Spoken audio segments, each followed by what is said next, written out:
O relator da proposta de reforma tributária faz as últimas mudanças no texto para entregar o projeto para votação. O governador de São Paulo, Tarcísio Freitas, chegou ao Ministério da Fazenda às 8h25 da manhã. Depois da reunião, o governador disse que faltam pontos de ajustes fáceis no projeto. A gente concorda com 95% da reforma. A gente sabe que a reforma tributária é extremamente importante para o Brasil. Eu diria que a alavanca que está faltando agora para a gente ter um impulso, e os pontos nossos são fáceis de ser ajustáveis. O ministro da Fazenda afirmou que o governo trabalha para aprovar a reforma com folga de votos.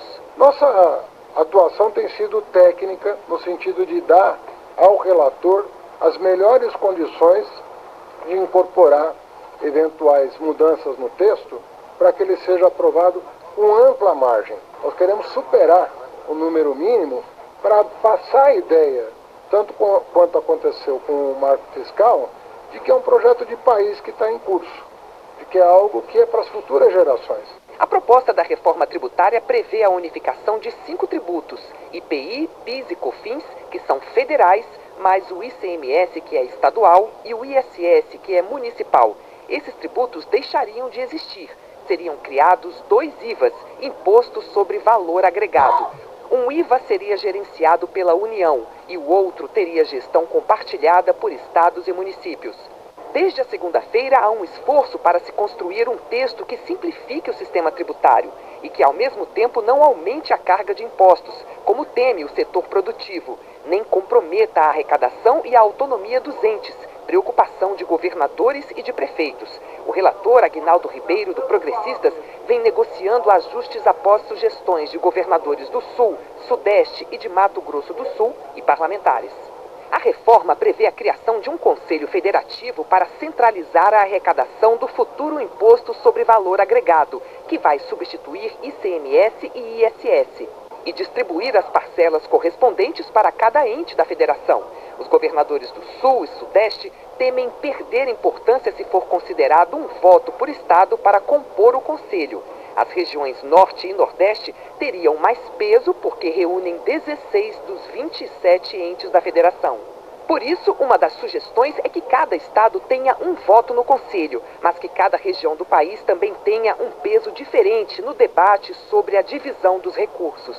Outro ponto que está sendo discutido: o valor do Fundo de Desenvolvimento Regional, bancado pelo governo federal. Ele vai servir para reduzir as desigualdades de infraestrutura entre os estados.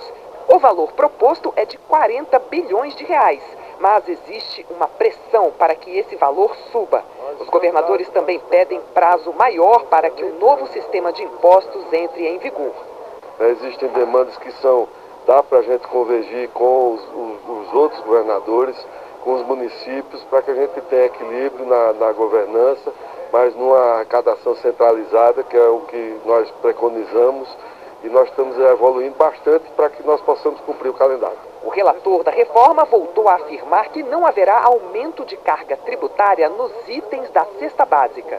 Em entrevista à Globo News, o presidente da Câmara, deputado Arthur Lira, disse que o Conselho Federativo tem de ter um papel técnico. Ele tem que ser o arrecadador e o repassador imediato de quem de direito de todos os tributos que serão unificados. O caminho para isso está sendo sedimentado. A ministra do Planejamento, Simone Tebet, afirmou que a reforma proporcionará crescimento econômico. A reforma tributária, eu sempre tenho dito isso, é a única bala de prata, a única. A gente falou lá do crescimento, o Brasil não cresce há 40 anos. Quer fazer o Brasil crescer? Aprovem a reforma tributária. A Federação das Indústrias de São Paulo divulgou um manifesto assinado por 31 entidades empresariais defendendo a reforma.